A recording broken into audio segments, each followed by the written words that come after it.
Olá, irmãs e irmãos, muito boa noite. Estamos aqui nesta noite do dia 24 de agosto de 2022 para juntos meditarmos e estudarmos a palavra do Senhor. Eu gostaria de iniciar com vocês então através de uma oração. Graças te damos, Senhor, pelo dia e pelo privilégio que temos de estar aqui nesta noite após um dia de trabalho, um dia em que nós podemos exercitar aquilo que o Senhor nos deu enquanto profissão. E agora, Senhor, queremos, depois deste dia, depois do trabalho, ouvir a Tua doce voz. Por isso, neste instante, clamamos, Senhor, que a Tua doce voz, mediante a ação do Teu Espírito, venha até nós em nome de Jesus, para ouvirmos aquilo que o Senhor tem para cada uma e cada um de nós. Oramos assim em nome de Jesus. Amém. Bom, eu gostaria então de iniciar com os irmãos e irmãs lendo o texto do livro dos Salmos, o de número 25.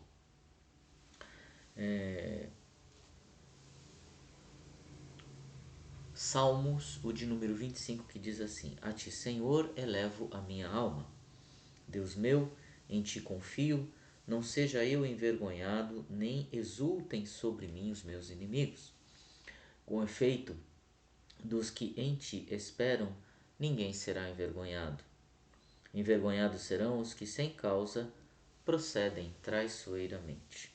Faze-me, Senhor, conhecer os teus caminhos, ensine-me as tuas veredas, guia-me na tua verdade e ensina-me, pois tu és o Deus da minha salvação, em quem eu espero todo dia. Lembra-te, Senhor, das tuas misericórdias e das tuas bondades, que são desde a eternidade. Não te lembres dos meus pecados da mocidade, nem das minhas transgressões. Lembra-te de mim, segundo a tua misericórdia, por causa da tua bondade, ó Senhor. Bom e reto é o Senhor, por isso aponta o caminho aos pecadores. Guia os humildes na justiça e ensina aos mansos o seu caminho. Até o versículo de número 9, ou melhor, até o de número 10. Todas as veredas do Senhor são misericórdia e verdade para os que guardam a sua aliança e os seus testemunhos. Amém. Um salmo que pede, pede auxílio divino, é um salmo de Davi, e é isso, né? É ti, Senhor, eleva a minha alma. Eleva a minha alma para, enfim, buscar o Senhor nas minhas ou nas nossas mais diversas questões, situações que nós temos e que muitas vezes podem comprometer a nossa vida e o nosso coração, podem nos fazer pensar muitas vezes como as dificuldades nos atrapalham e como isso muitas vezes interfere no nosso relacionamento com Deus, né? E nos faz pensar que Deus está distante, que as nossas orações não chegam aos céus, e não é assim que funciona. A nossa oração chega até os céus, Deus caminha conosco, e é por isso que nós clamamos ao Senhor, é por isso que nós buscamos ao Senhor da mesma forma que Davi buscou. Lembra-te de mim, segundo a tua misericórdia, por causa da tua bondade, ó Senhor. Bom e reto é o Senhor, por isso aponta o caminho aos pecadores. Guia os humildes na justiça e ensina os mansos o seu caminho. E é isso que nós vamos fazer agora, orar ao Senhor, pedindo então que Ele mostre para nós os caminhos, aponte para nós aonde nós devemos trilhar segundo a sua palavra, que Ele possa abrir os caminhos para a nossa vida, que nós possamos receber de Deus a orientação bendita, santa, maravilhosa do seu Espírito Santo e da sua palavra. E eu gostaria nesta noite de colocar diante do Senhor vários irmãos e irmãs que estão enfermos, enfermas, e também as nossas famílias, a nossa igreja, e orar para que Deus assim nos abençoe. Vamos então orar. Convido você a baixar sua cabeça, a fechar os seus olhos. Vamos orar ao Senhor. Senhor, o salmista Davi nos ensinou a buscar o Senhor por auxílio. E nós estamos nesta noite buscando ao Senhor a tua palavra, a tua direção, como Ele mesmo coloca neste salmo. E o que nós queremos nesta noite, Senhor, é buscá-lo de todo o nosso coração, para que a tua grande misericórdia, teu amor, teu cuidado em Cristo Jesus nosso Senhor se manifeste sobre as nossas vidas, apontando os caminhos que devemos seguir. Aos enfermos, nós pedimos cura. Aos que estão desalentados, conforto e esperança. Aos que estão famintos, usa a tua igreja para levar alimento e bênção para essas pessoas. Para as nossas famílias, livra-nos do mal. Abençoa-nos, Senhor. Guia-nos segundo a tua vontade. Abençoa, Senhor, os relacionamentos. Para aqueles que estão com os relacionamentos abalados, estão com os relacionamentos rompidos, Senhor, tem misericórdia. Se for da tua vontade, que haja uma restauração, e se não for, que aquilo que o Senhor tem para cada um, para cada uma, seja feito em nome de Jesus. O que nós oramos é que o teu conforto, teu consolo, tua direção, tua misericórdia, tua graça, teu amor se manifeste de tal forma sobre as nossas vidas que, mesmo diante das situações mais tensas, nós confiemos que o Senhor está conosco, conduzindo a nossa vida para a honra e glória do teu nome. Assim como o Senhor guiou o profeta Jeremias diante de tantas dificuldades, guia-nos. Assim como o Senhor guiou o Senhor Jesus aqui na terra, guia-nos. Assim como o Senhor Jesus guia as suas ovelhas, que nós possamos ouvir a sua doce voz nesta noite. Oramos assim, em o nome do Senhor Jesus. Amém. Bom, este é um texto maravilhoso, e nós vamos ler um outro texto muito significativo, também no Antigo Testamento. Livro do profeta Jeremias, que é um profeta que eu tenho um apreço muito grande. Lógico que todos os profetas têm a sua importância, e para mim não é uma questão de importância, é uma questão de falar a minha vida pelas palavras e pela própria vivência de Jeremias. Eu tenho, assim, uma preferência muito grande por Jeremias e por toda a sua história, por tudo aquilo que ele passou, por tudo aquilo que ele representa para o povo de Israel nas suas mais diversas formas de escrita e vivência e experiência com Deus. Então, nós vamos ler o livro do profeta Jeremias no seu capítulo 1, capítulo de número 1, dos versículos de número 4 ao versículo de número 10. Versículos de número 4 aos versículos de número 10. Esse é um texto muito, muito conhecido como a vocação de Jeremias, né? Inclusive na minha Bíblia aqui, na tradução Almeida, revista e atualizada, ela diz exatamente isso no seu título, né? A vocação de Jeremias. Jeremias, capítulo 1, a partir do versículo de número 4, que diz assim: A mim me veio, pois, a palavra do Senhor dizendo: Antes que eu te formasse no ventre materno, eu te conheci, antes que saísses da madre, te consagrei e te constituí profeta às nações.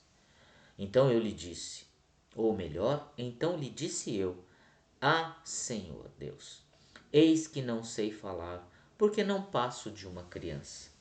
Mas o Senhor me disse: Não digas, não passo de uma criança, porque a todos a quem eu te enviar irás, e tudo quanto eu te mandar falarás. Não temas diante deles, porque eu sou contigo para te livrar, diz o Senhor.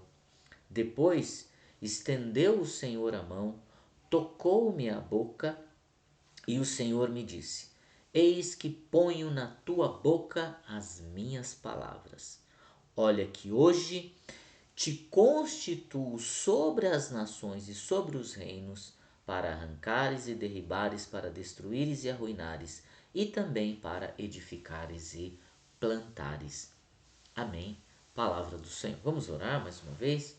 Senhor, obrigado pela tua palavra, que ela venha ao encontro do nosso coração para a nossa necessidade espiritual, para a nossa vida, para o nosso aprendizado. É o que nós pedimos. Em nome de Jesus. Amém.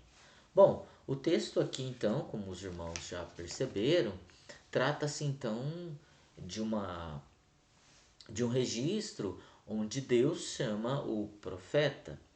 E por que Deus faz isso? Ambientando aqui o texto, para que os irmãos adentrem comigo mais especificamente aquilo que ele quer representar e aquilo que ele representa. O povo de Israel tinha experimentado um reencontro com Deus muito forte a partir do rei Josias. Josias estendeu uma reforma a partir do momento em que ele encontra as tábuas da lei, vai até a profetisa, a Uda, e fala para ela o que isso representa. A profetisa a lei diz, olha, isso aí são as tábuas da lei, está dizendo isso, e condena veementemente a idolatria que está acontecendo em Israel. E aí, então, a partir disso, Josias promove uma grande, uma extensa reforma religiosa, muito extensa, muito intensa. Então o povo, a partir daí, dentre outras coisas, de derrubar postes ídolos, de aproximar novamente o povo do templo, juntamente com isso, houve um grande vigor espiritual em Israel. Acontece que houve uma reforma, e a reforma, os irmãos já tiveram não sei se os irmãos já tiveram oportunidade de passar por isso, aqueles que tiveram já obviamente puderam constatar que a reforma ela parte de alguma coisa que já existe. Então, o que aconteceu?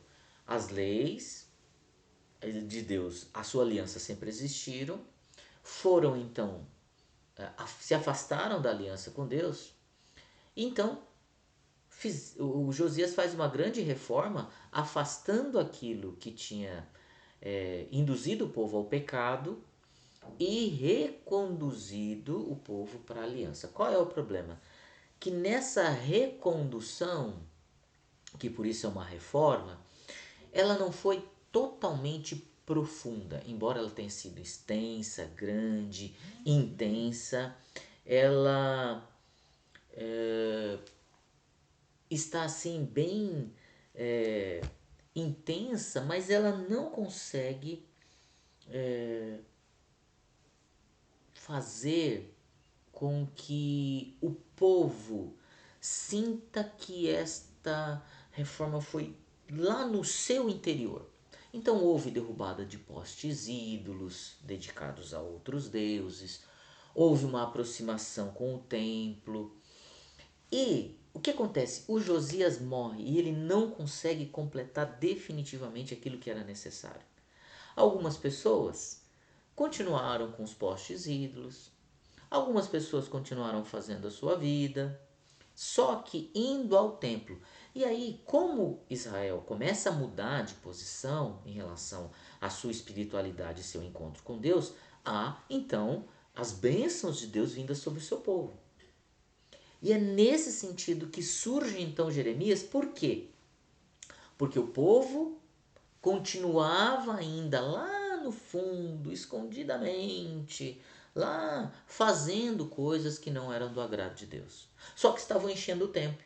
E que aí, o que os sacerdotes oficiais e os profetas oficiais faziam?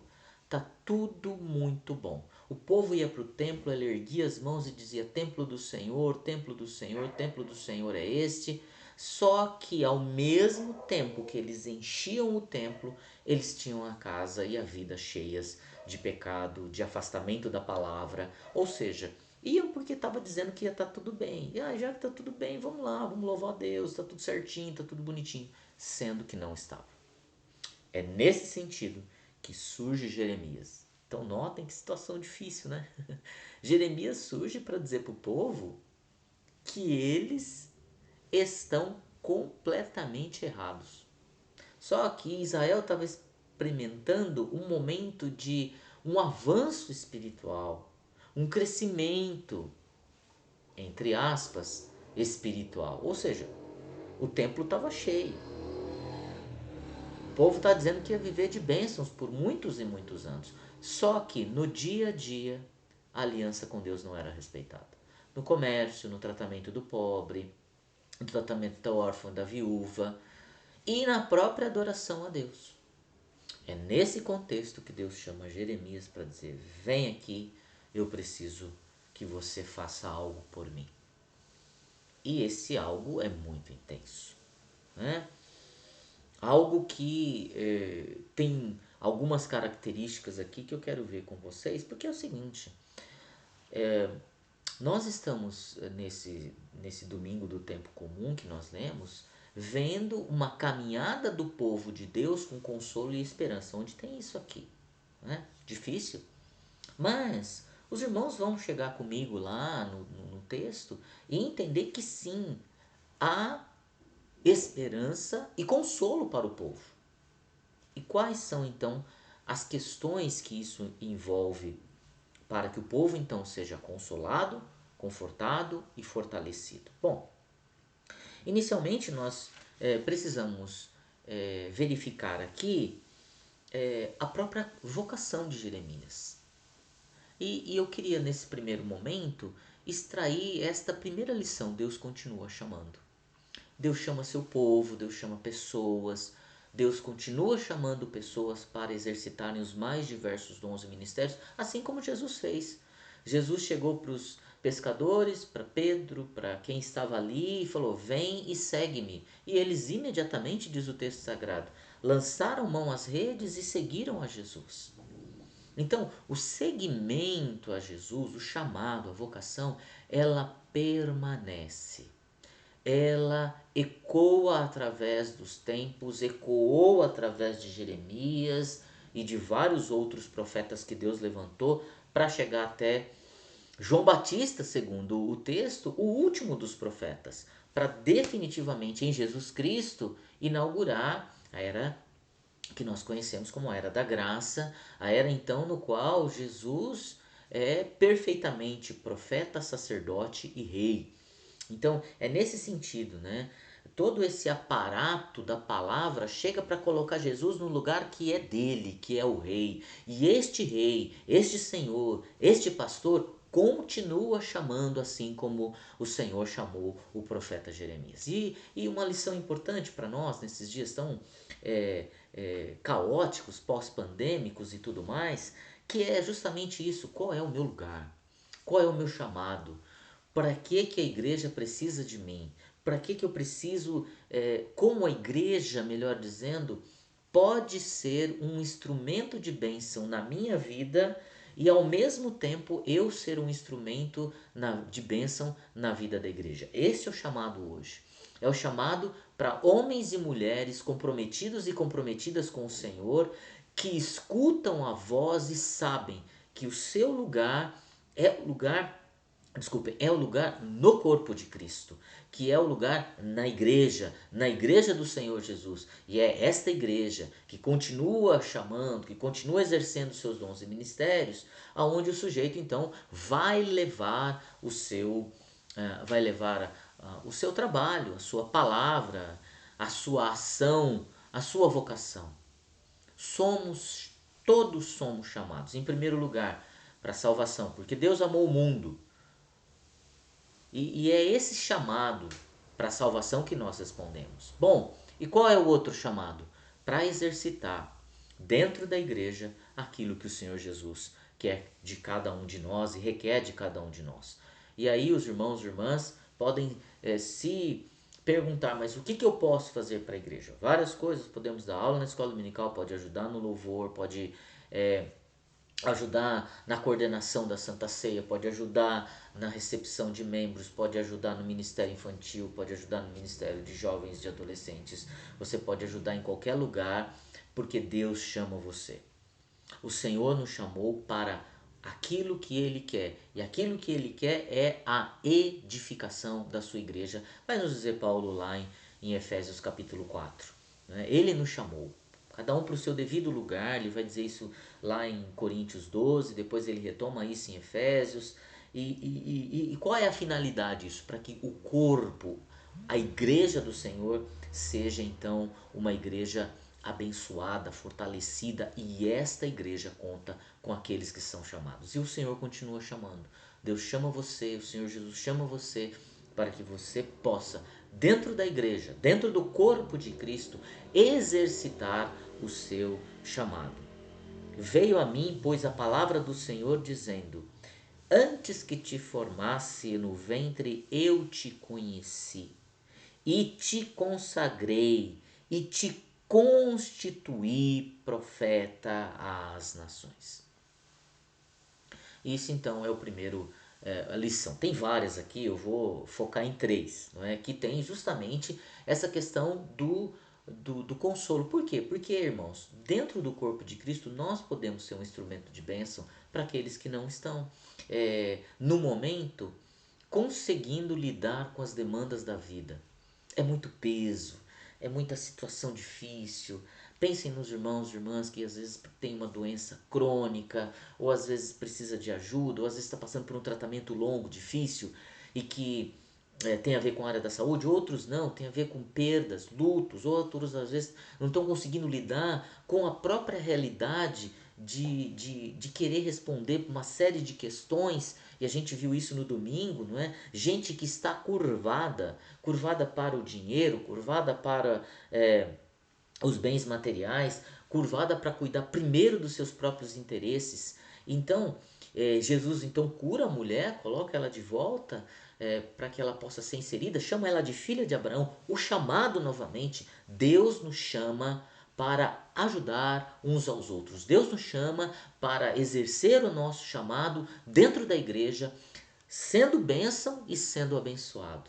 Então, essa é uma lição preciosa que eu gostaria que os irmãos levassem em consideração comigo através deste texto. Eu te constituí, disse Deus para o Jeremias, profeta às nações. Então, Jeremias aqui tem um primeiro momento em que ele vai dizer: Senhor, não é isso para mim não. Você pode dizer também, pastor, não é para mim, isso não estou bem, não estou afim, tem uma série de questões para resolver primeiro. Mas aí o Senhor chama novamente para dizer: olha, não pense na dificuldade, não pense naquilo que você não consegue, pense naquilo que eu posso usar você. Que é isso que ele vai dizer: não digas não posso. Não passo de uma criança, porque todos a quem eu te enviar irás, e tudo quanto eu te mandar falarás. Não temas diante deles, porque eu sou contigo para te livrar, diz o Senhor. Deus caminha conosco, assim como o Senhor Jesus caminhou com os seus discípulos, assim como o Espírito Santo hoje caminha conosco. Então, se a primeira lição que nós temos é o chamado de Deus, o segundo é a garantia que Deus dá para o nosso próprio chamado. Que é isso, né? É esse momento precioso onde Deus diz: eu chamei e eu fortaleço. Eu chamei, eu então protejo. Eu chamei, eu caminho junto. Foi isso que Jesus fez.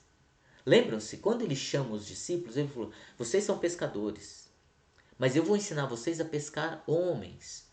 Então, nesse projeto de Jesus, de um caminhado, de uma vocação para o discipulado, ele faz exatamente isso. Ele começa a caminhar com os discípulos, e o processo de Jesus é muito simples. Ele começa nesse processo chamado pedagógico, de ensino. É um ensino com a própria vida. Então, o que ele faz? Ele chama os discípulos estão lá olhando para Jesus e vendo o que nós vamos fazer. Aí ele vai dizer o seguinte: bom, eu faço, vocês olham. Aí Jesus vai fazendo, vai ensinando, vai expulsando demônio, vai lidando com o povo, vai ensinando a palavra, vai ensinando os ensinamentos dele, vai, enfim, falando, conversando, dialogando, caminhando, ensinando, curando, enfim, realizando esta série de tarefas e realizando a missão de implantar o reino de Deus. Aí tem um episódio muito significativo lá em Lucas, capítulo de número 10, que a gente leu já alguns domingos atrás, que ele vai dizer: bom, agora vocês vão e eu vou ficar aqui com vocês.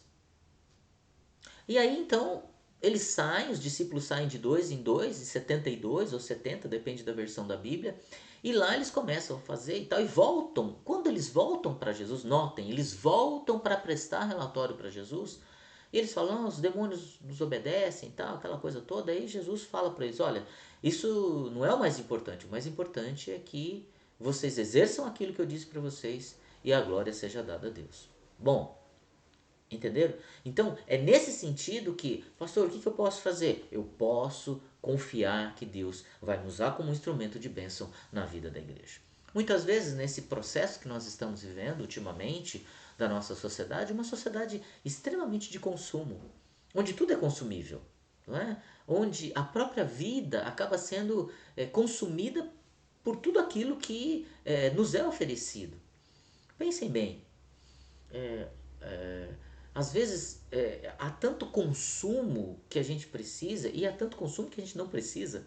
E muitas vezes as pessoas se dedicam muito na sua vida a um consumo de que não precisa e acaba se autoconsumindo. É uma sobrecarga de trabalho, é uma sobrecarga de trabalho em casa, no próprio trabalho fora de casa, é uma sobrecarga para poder dar àqueles que estão ao seu redor uma vida de consumo. E o que é significativo nesse processo todo é, bom, qual é a medida necessária que a palavra de Deus nos ensina? Consumir é errado? Não, não, não, até porque a gente vive disso, né? Mas qual é o processo que a palavra de Deus nos ensina? Para que a gente possa ter o alimento sobre a mesa, a gente precisa trabalhar. Para que a gente possa ter a nossa própria roupa com que vestir, nós precisamos trabalhar. Agora, qual é esse tempo de trabalho dedicado? Porque Jesus vai dizer: não andeis ansiosos por nada. Entenderam? Então é esta medida de tempo que nós precisamos colocar diante de Deus, sabendo que esse é o tempo. Para quê? Para que o nosso tempo também seja dedicado à palavra do Senhor, seja dedicado à igreja do Senhor Jesus, seja dedicado ao seu reino. E o quanto desse tempo nós temos dedicado. Nós somos chamados como povo de Deus para dedicar um tempo como igreja na proclamação do Evangelho de Jesus Cristo e na proclamação do seu reino. O quanto disso nós estamos realmente realizando para a glória de Deus. Nós estamos dentro de uma área em que o consumo é aquele que a palavra de Deus realmente nos ensina, ou nós estamos numa área em que estamos sendo consumidos por aquilo que nós achamos que é certo, mas estamos iludidos. E é interessante porque Jeremias é levantado para falar exatamente isso nesse povo. Para esse povo que estava lá consumindo religião. Ah lá, adora um pouquinho aqui ou ali, eu vou consumir aqui, e não se importava com a estrutura da sua própria vida diante da aliança com Deus. Como que é isso? Como que é se colocar-se diante de Deus para não ser consumido por um tempo demais e não ter tempo para o próprio Senhor Jesus. E aí você vai me dizer: mas onde está a palavra de esperança? Está exatamente aí. Quando esta chavinha ela muda, Deus chama, Deus está conosco para nos ensinar, para nos capacitar, para nos instruir, para nos abençoar, para nos fortalecer, para que nós não tenhamos medo, para mudar a nossa vida, a estrutura com a nossa vida com Deus seja fortalecida. Por quê? Porque isso está lá no versículo de número 10. Primeiro você vai ter que destruir tudo para depois edificar de novo. Quantas vezes é necessário a gente parar a nossa vida, repensar as estruturas? Não quero dizer com isso, irmãos, que você tem que definitivamente largar a mão do seu emprego e agora eu vou... Não, não é isso. Por favor, não é isso. Mas é com o seu trabalho, com o seu tempo, com a sua dedicação, estar exercendo o papel que Deus quer que você exerça. Como pai, como homem, como mulher, como pai, como mãe, como, enfim, como você quiser, como filho, como trabalhador, como trabalhadora, como alguém que tem um compromisso com a sociedade, como alguém que tem um compromisso com o reino de Deus, como alguém que tem um compromisso com a igreja do Senhor Jesus. Então o profeta Jeremias, notem, ele é levantado, inclusive tem um trecho que me chama muita atenção. Jeremias é colocado na porta do templo para dizer o pecado de cada um. Então o povo estava enchendo o templo, só que ele passava por Jeremias e Jeremias dava de dedo dizendo: você é pecador, você é isso, o seu pecado é esse, seu pecado é esse. E não só o pecado do povo, mas o pecado das autoridades, dos sacerdotes e da própria corte. Então, é uma coisa difícil, mudar às vezes mas a gente não pode se deixar levar. Porque nós somos chamados para edificar e para plantar. O que nós temos edificado e o que nós temos plantado? Na nossa vida, na vida daqueles que estão à nossa volta, na igreja do Senhor Jesus, no seu reino. Então, para que nós muitas vezes não caiamos na tentação de sermos consumidos e consumir o nosso tempo com aquilo que não é do Senhor, o Senhor nos chama.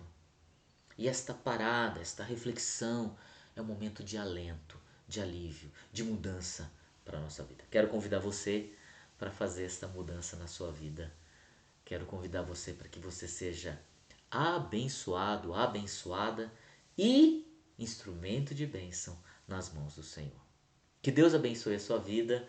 Vamos orar. Senhor, muito obrigado pela instrução da tua palavra. Obrigado, Senhor, porque o teu amor e a tua misericórdia duram para sempre. Ensina-nos, Senhor, a ouvir a tua voz que nos chama. Ensina-nos, Senhor, a sermos sensíveis para mudar a nossa vida, não sermos consumidos por nada aquilo que não seja a tua palavra, o teu reino. Que nós não sejamos consumidos, Senhor, porque a tua palavra possa vir sobre nós como um bênção, como um alento. E que nós possamos edificar e plantar para a honra e glória do Senhor. Na nossa família, nos nossos familiares, na nossa igreja, no teu reino. Ajuda-nos, Senhor. Ajuda-nos. E abençoa o teu povo. Abençoa, abre as janelas dos céus, com bênçãos sem medida sobre todas e todos. Traz alento, conforto, consolo, esperança. Levanta a cabeça do abatido. Mostra que o Senhor está conosco. O Senhor é a nossa garantia. Bendito seja o teu nome, Senhor. E que com esta palavra maravilhosa, com a garantia do Senhor sobre nós, que nós encerramos, Senhor, a nossa oração em nome de Jesus. Amém. Que Deus abençoe, irmãos e irmãs. Teremos domingo nosso estudo da palavra, tanto presencial quanto online, e no culto às 19 horas. Gostaria de convidar você para estar presente, para trazer a sua família, para colaborar conosco nesse momento, para a honra e glória do Senhor Jesus. Deus abençoe, uma boa noite, um bom descanso, que possamos renovar nossas energias para amanhã, mais um dia de trabalho e para a glória de Deus. Uma boa noite, irmãos e irmãs. Até!